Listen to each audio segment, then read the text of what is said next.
pedir para gravar.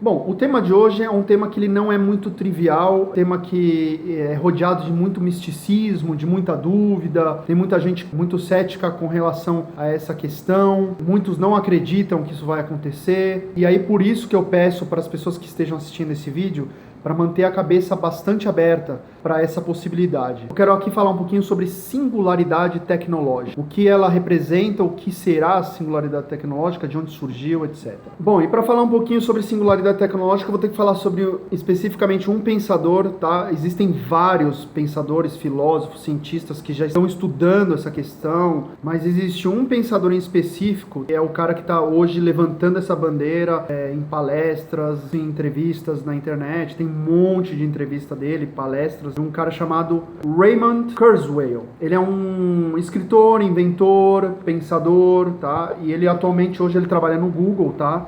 Justamente nessa questão, nessa parte aí de inteligência artificial do Google, e ele tem um know-how, ele é autor de vários livros sobre singularidade tecnológica, e é o pensador mais otimista nessa questão da singularidade tecnológica. É até um deleite para as pessoas assistirem algumas das suas palestras que estão no YouTube, eu recomendo bastante, porque ele explica bastante essa questão, o que está por vir aí no futuro, um futuro inimaginável até mesmo para escritores de ficção científica.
O termo singularidade tecnológica foi chupinhado, vamos dizer assim, da física, tá? A física usa esse termo singularidade para definir eventos físicos únicos, como por exemplo o Big Bang. Hoje ela é amplamente utilizada para definir o nosso futuro, que não é tão distante assim. Para vocês terem uma ideia, tá? O Raymond, que eu vou chamar aqui de Ray, ele prevê a singularidade tecnológica até 2029, tá? E eu vou explicar o porquê dessa data e como ele fez essa análise para chegar até essa data. A singularidade tecnológica ela é um pouco nebulosa, porque a gente hoje não consegue ter uma definição exata do que poderá ser a singularidade tecnológica, mas a gente sabe os eventos que estarão por trás e o futuro que nos aguarda. Para muitas pessoas, a singularidade tecnológica é para o século XXI o que a era industrial foi para o século XVIII, tá?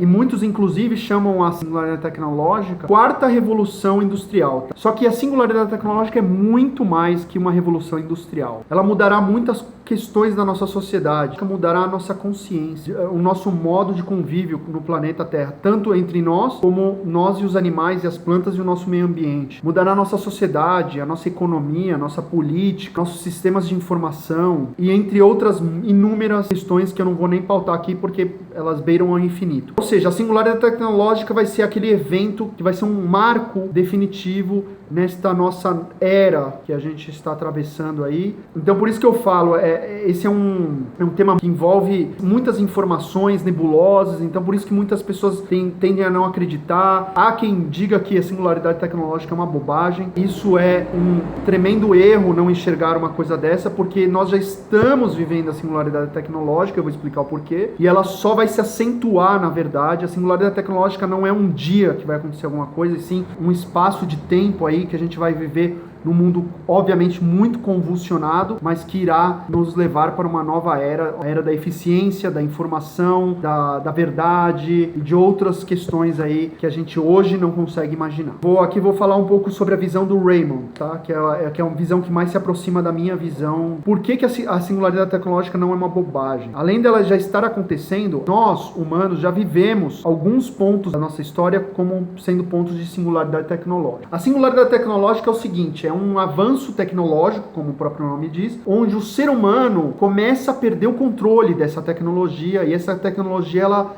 acaba revolucionando toda a nossa sociedade sem termos controle essencial dessa tecnologia. Nosso primeiro exemplo na história de singularidade tecnológica foi o domínio do fogo. Quando o ser humano passou a dominar o fogo, ele não tinha a menor ideia de que através desse domínio do fogo chegaríamos hoje em 2016 a ter smartphones, iPad, internet, aviões, telefone, TV, tantas maravilhas que temos hoje, progresso que temos hoje. O homem lá das cavernas que dominou o fogo não tinha a mínima ideia do que acontecia. É nesse sentido que eu digo, né, que a gente perde o controle da tecnologia. O domínio do fogo fez com que abrisse a caixa de Pandora, vamos dizer assim, para esse progresso que vivemos hoje. Esse é um dos exemplos. A própria Revolução Industrial foi outro exemplo de singularidade tecnológica. Ela não pode ser olhada como uma questão de ficção científica, porque ela, na verdade, já existiu na nossa história. Estamos agora no começo de mais uma, e essa promete ser grandiosa por vários fatores que eu vou explicar aqui. A visão do Ray, tá, sobre a singularidade tecnológica é a seguinte. Há mais ou menos 2 milhões de anos atrás, a passagem de primatas para humanoides foi devida a uma questão de surgimento de uma nova região do nosso cérebro que a gente hoje chama de neocórtex. Esse neocórtex, uma região do cérebro onde questões mais abstratas do nosso pensamento estão contidas, né, nessa nova área do cérebro, tá? Até então, tá, antes de 2 milhões de anos atrás, os primatas eles tinham um cérebro já grande, desenvolvido, muito parecido com o nosso, só que ele era feito para pensamento de sobrevivência, para pensamento de agir rápido, de ação, de instinto, entre outras questões que permeavam aquele mundo há 2 milhões de anos atrás. E com o surgimento dessa nova área, que nada mais é do que uma película, vamos dizer assim, ele é uma fina cobertura que envolve o cérebro, que envolve a parte interna do cérebro, e ele tem uma espessura mais ou menos 2 milímetros. E essa área que surgiu do cérebro, ela é responsável por todas as questões que nos diferenciam dos primatas, como por exemplo os pensamentos abstratos, a arte, a música, o desenvolvimento da escrita, poema, cinema, tudo que a gente desenvolveu hoje na nossa sociedade devemos a essa nova área do cérebro. Ela surgiu faz entre 1 a 2 milhões de anos atrás. E é essa parte que faz todo o trabalho fundamental da nossa consciência mais nobre e sutil, vamos dizer assim.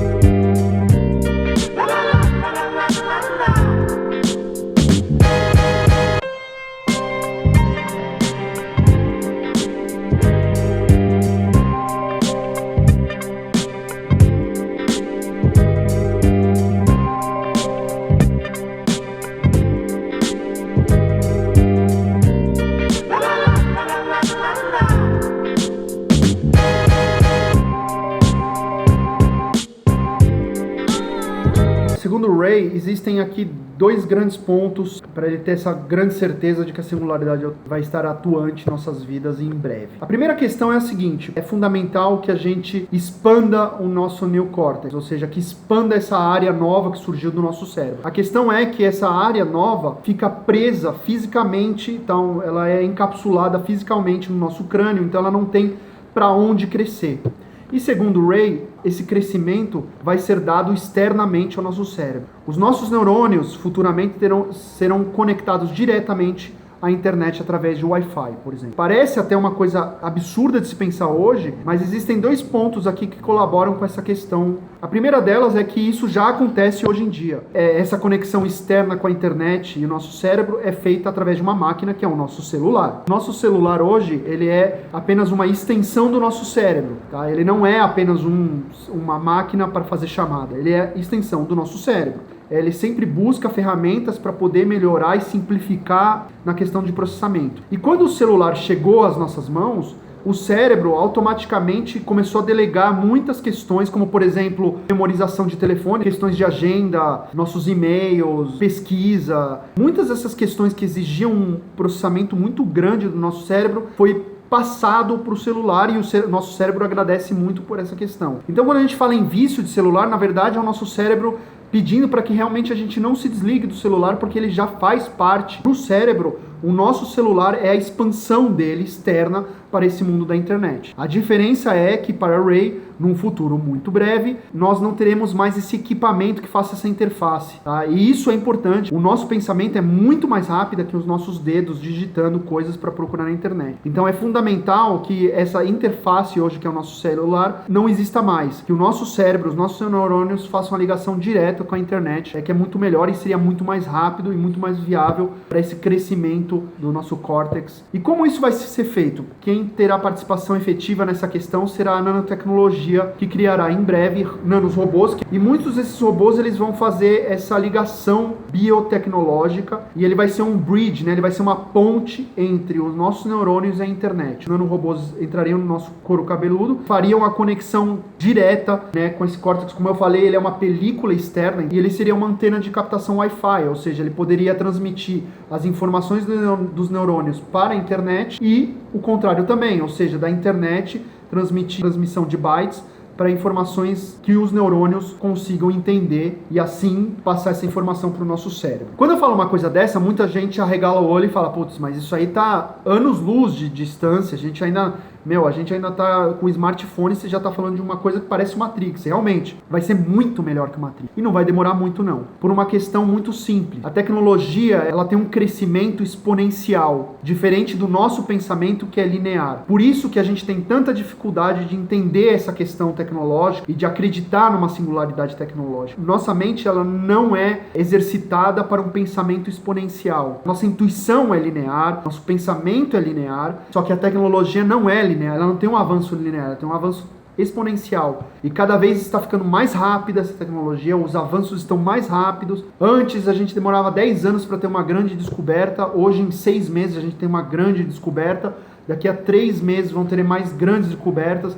A questão de que um dia chegaremos a ter semanalmente ou diariamente grandes descobertas. E muitas pessoas também falam, putz, mas isso de, ligar robôs aos nossos neurônios é uma coisa tão distante? Não, não é distante porque essa tecnologia já existe hoje. Se vocês tiverem curiosidade, procurem no YouTube sobre DARPA. Eles mostram um braço mecânico, tá? Que é movido pelo pensamento humano. Até aí tudo bem, a gente já viu isso, saiu nos jornais há tempos atrás, só que tem uma questão. Eles conseguiram desenvolver sensores, tá, de tato, e a pessoa que utiliza essa mão mecânica consegue sentir. Então eles fazem teste, então a pessoa aperta lá, e aí a pessoa tá coberta lá e ela sente que o cara tá apertando o polegar, o indicador e etc, tá? E como é que foi feito isso? E eles mostram no vídeo os caras inserindo chip diretamente no cérebro, tá?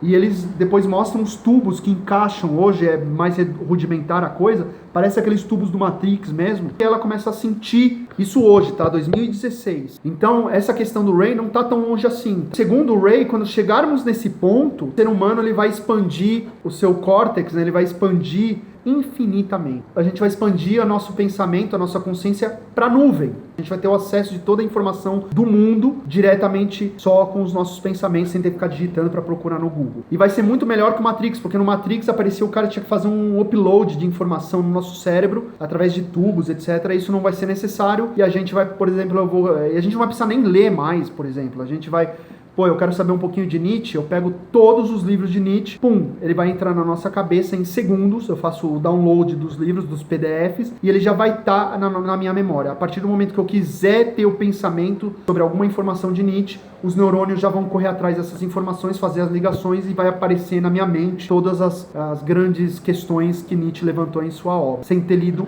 uma única página. O Ray, ele diz que tudo isso vai acontecer até 2029. Parece uma coisa muito, né, nossa, essa data muito emblemática. Até hoje, desde que começou a se medir a informação tecnológica, ela é extremamente precisa e é uma progressão geométrica que pode ser prevista. Então, pelas previsões do Ray, chegaremos a ter uma tecnologia que vai se igualar à inteligência humana e a partir daí iremos nos conectar à internet, expandir o nosso córtex e teremos aí um novo ser humano, para falar a verdade. A gente, na verdade, não sabe para onde a gente irá, né, no futuro, só que esse futuro é muito promissor, tá? Apesar da gente poder ter a visão negativa da coisa, e é óbvio que eu entendo isso, porque, como o Ray mesmo diz, tá cheio de filme por aí explorando só a questão negativa, né? Você vê Matrix, o Eu, Robô e outros filmes que exploram a tecnologia no lado negativo, ou seja, que a inteligência artificial vai tomar conta da humanidade, que ela vai destruir a humanidade, que ela vai extinguir o ser humano, etc, etc.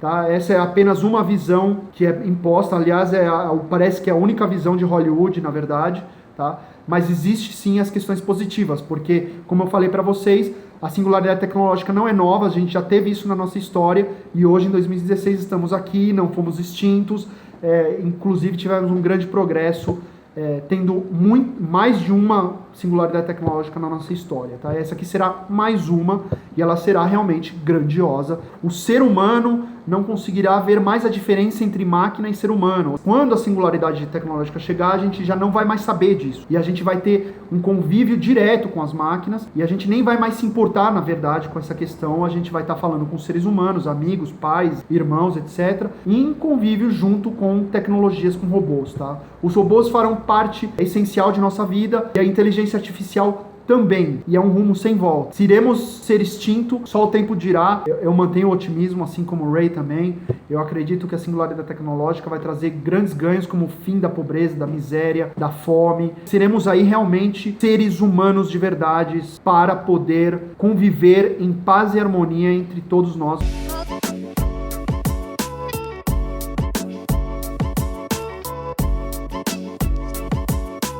No ano passado saiu uma reportagem falando que nos Estados Unidos está na moda pessoas que têm barriga de pai de família, né? Os homens que têm barriga de pai de família, né? Aquela barriguinha saliente, aquela que teve poucos cuidados na vida.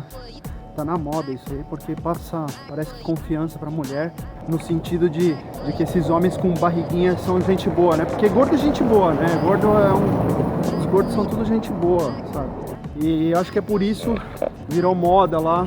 Então assim, esses anos todos eu trabalhei pra isso e tô vendo que começou a ser reconhecido agora. Então essas coisas de ficar perdendo tempo em academia, isso aí é só pra gente que que acha que a vida é amarga, pra essas pessoas que não veem valor à vida, entendeu?